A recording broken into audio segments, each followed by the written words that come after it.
Salam teman-teman, apa kabar?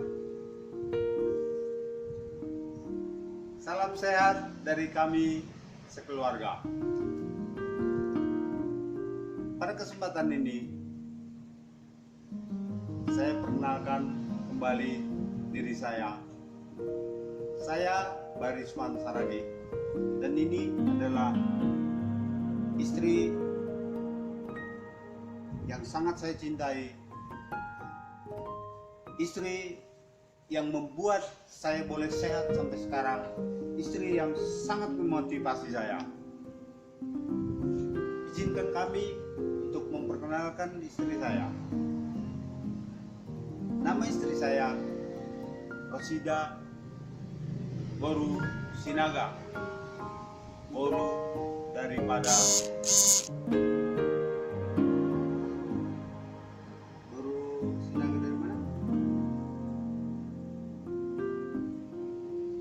dari Raya, ya. Jadi istri saya ini sedikit agak pemalu, ya. Tapi saya bersyukur pada Tuhan, ternyata di dalam pernikahan kami yang saat sekarang ini sudah 40 tahun kami berumah tangga, ya tentu saja ya bersyukur kami dipercaya dianugerahi 3 anak, 2 putri, 1 pria, 1 putra. Yang kedua putri telah berkeluarga dan 1 lagi putra anak kami masih kuliah. Beberapa tahun yang lalu saya mengalami sesuatu yang ingin saya bagikan kepada teman-teman, di mana waktu itu istri saya sempat sakit parah, dirawat di rumah sakit 2 hari. Hari ketiga dipindah lagi ke rumah sakit lain sampai dirawat 14 hari. Mengalami koma, dia ada 10 hari, teman-teman. Jadi tetapi saya bersyukur dia masih sehat, dan saya sangat yakin Tuhan punya rencana yang indah buat kehidupan kami di masa-masa tua kami seperti ini. Kami berharap apa yang terjadi pada kami boleh menginspirasi teman-teman. Itulah sebabnya saya ingin bagikan pertolongan yang saya dapatkan daripada Tuhan Allah Bapa pencipta kita. Saya akan bagikan melalui kesempatan itu.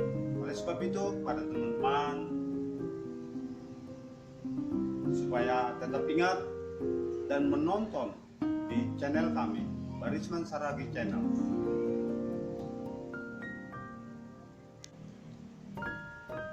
Pada bulan November tahun 2014 yang lalu, istri saya sakit demam, kemudian dirawat di rumah sakit yang ternama di Kota Pematang Siantar. Hari ketiga setelah visit dokter mengatakan boleh pulang. Pada saat kami mempersiapkan boleh pulang, tapi ada suatu keluhan yang mungkin akan diteruskan oleh dokter lain, yaitu dokter saraf. Pada saat dokter saraf periksa, dia memberikan satu tindakan, memberi 2 ampul yang disuntikan lewat infus. Beberapa saat kemudian, 2 jam kemudian, situasi menjadi berubah, karena kondisi istri saya justru semakin ngawur, teman-teman. Saya pikir istri saya waktu itu bercanda, teman-teman. Dia katakan, saya pusing Pak, antar saya dong ke kamar mandi. Oh iya, saya antar, saya tidak punya pikiran apa-apa. Tapi ternyata pada waktu itu yang dirasakan oleh istri saya itu ada sesuatu yang berubah daripada kesehatan dia, sehingga dia itu ngaur, bicaranya ngaur. Bahkan beberapa jam kemudian saya panggil dokter. Waktu itu kebetulan dokter jaga, dokter umum yang ada. Dia katakan, loh kok jadi begini? Tapi dokter memberi tindakan, oke pak, berikan lagi penambahan infus. Kemudian saya kaget, teman-teman, kok ini penyakit istri saya kok jadi seperti ini. Saya tanya suster, kenapa? Enggak pak, itu biasa mungkin ada masalah sakitnya ibu yang tadi itu menjadi ini kali pak, karena masih dalam inkubasi ya. Oleh sebab itu saya tidak punya pikiran apa-apa, tetapi saya lihat sikap perilaku daripada istri saya ini agak aneh. Anehnya apa? Dia bicara udah ngelantur sana kemari, bicara bukan seperti biasa. Akhirnya saya panggil dokter kembali. Setelah diperiksa, ternyata ini harus disikapi karena ada gangguan yang terjadi di kepala, tetapi harus di CT scan. Dan CT scan mungkin tidak bisa baca, harus di MRI.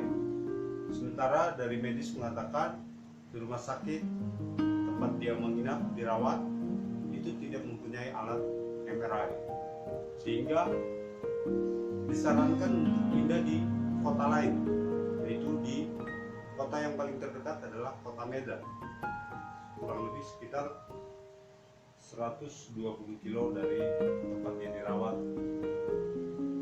tetapi harus menggunakan ambulan. Pada saat mencari ambulan, teman-teman, kebetulan ambulan semua di rumah sakit lagi dipakai, tapi kemudian saya dikabarkan ada ambulan dengan biaya yang disepakati waktu itu. Saya dihadapkan dengan suatu masalah keuangan, teman-teman. Jujur, karena itu sudah jam 12 malam, saya tidak punya persiapan uang yang cukup untuk bayar ambulan. Teman-teman, ada beberapa kawan yang saya hubungi tapi tidak bisa kontak lagi, mungkin sudah tidur. Tapi ternyata ada pertolongan Tuhan yang saya rasakan. Satu daripada keluarga besar itu dia menjawab, kenapa istriku? Saya katakan, ya, dan istri saya harus dibawa ke rumah sakit yang lebih ternama, rumah sakit yang mempunyai alat MRI. Singkat kata, dia katakan tunggu saya di sini. Mereka datang 10 menit sampai di tempat saya, terus semakin parah. Saya lihat kondisi istri. Saya omongin, dia tidak menjawab lagi, tapi sepertinya udah tidak bisa saya berkomunikasi lagi. Waktu itu saya ada di rumah sakit sekitar jam 12:30. Singkat kata, karena saran daripada medis, dokter di sana mengatakan segera pak, segera. Oke, dengan kata lain sekitar jam 1 kami berangkat. Dalam kurang lebih perjalanan 1 jam kami tiba di rumah sakit di Medan, itu rumah sakit ternama, rumah sakit swasta ternama. Begitu kami sampai di sana, karena di dalam ambulan saya berada di depan bersama supir, kemudian di belakang yang menemani istri saya adalah perawat, dan ada cucu saya masih kecil, waktu itu masih umur kurang lebih sekitar 4 tahun, kemudian mamanya. Mereka yang ada di belakang. Saya tidak tahu terjadi seperti apa di belakang. Tapi pada saat kami tiba di rumah sakit, masuk langsung di ruang UGD, saya kaget, teman-teman. melihat istri saya tidak ada lagi pergerakan tubuh yang seperti yang terjadi sebelumnya. Dia hanya diam, terus sambil perawat datang, sambil para medis datang, bahkan dokter datang. Terus terang teman-teman, waktu itu saya hanya melihat istri saya terbaring, terus saya tarik kuping karena di sini ada kerabu ya teman-teman ya. Saya tarik dengan sekuat-kuat saya, ini dia tidak bergerak teman-teman. Istri saya tidak bergerak.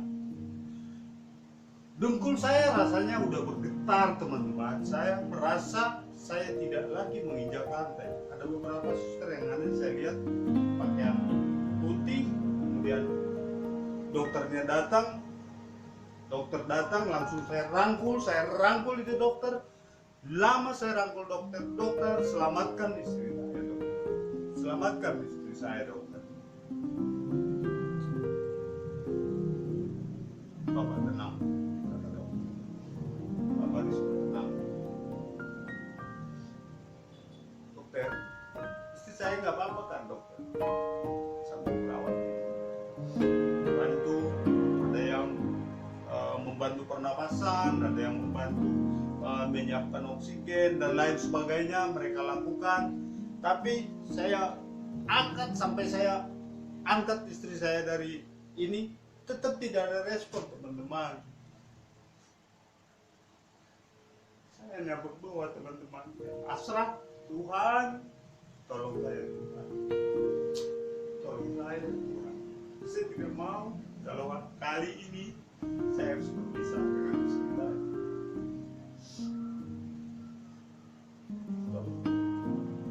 Tolong kami Tuhan, tolong kami. Tidak ada yang bisa saya ngomong karena istri saya tidak punya. Saya perhatikan istri saya.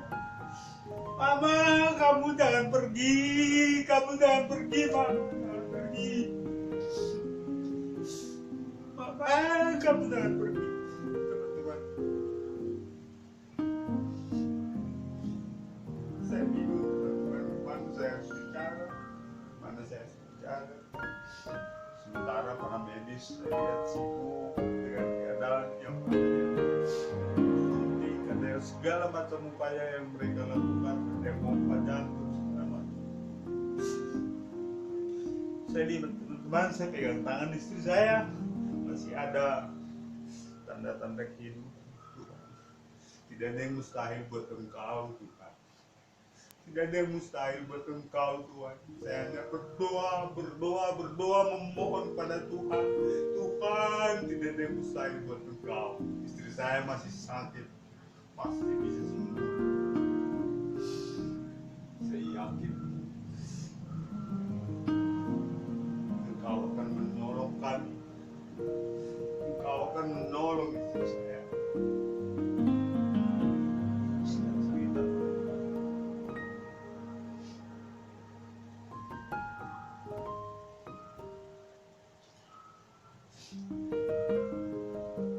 Beberapa saat kemudian dokter panggil saya. Bapak diskusi. Saya duduk di hadapan dokter. Gimana dok? Keadaan istri saya. Bisa kamu tolong kan dokter? Bisa kamu tolong kan? Tolong ya dokter. Tolong ya dokter.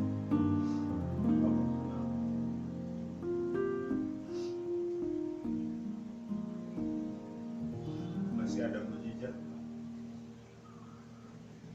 Istri bapak tidak sadar diri. Istri bapak koma. Dokter, bantu dong, tolong dong istri saya dokter. Tolong dong, dokter pasti bisa. Iya, bapak berdoa. Kita mohon pertolongan Tuhan untuk keluarga bapak. Ya benar dokter. Benar. Saya ingat waktu itu dia menyebut nama dokter.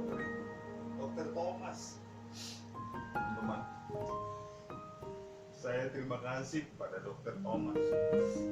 Dia begitu hebat untuk membuat saya tenang, membuat hati saya tenang. Pak, apa itu? Dia pegang tangan saya, dia ajak saya berdoa. Bapak berdoalah dengan pikiran Bapak. Dokter itu berkata seperti itu. Iya, dokter. Tapi bisa kau selamatkan istri saya kan, dok? Bisa kan, dok? Jadi itu jam 3 kurang lebih setengah 4 pagi.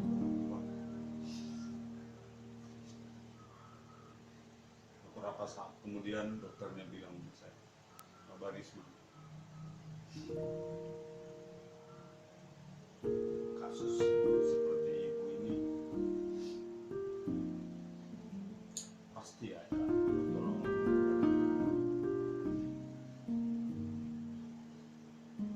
Bapak harus yakin tidak ada yang mustahil dari Tuhan dalam aktivitas. Itu juga yang disampaikan oleh dokter ini. Oh iya dok, iya dok, ya Tuhan, terima kasih Tuhan, terima kasih. Engkau sayang saya.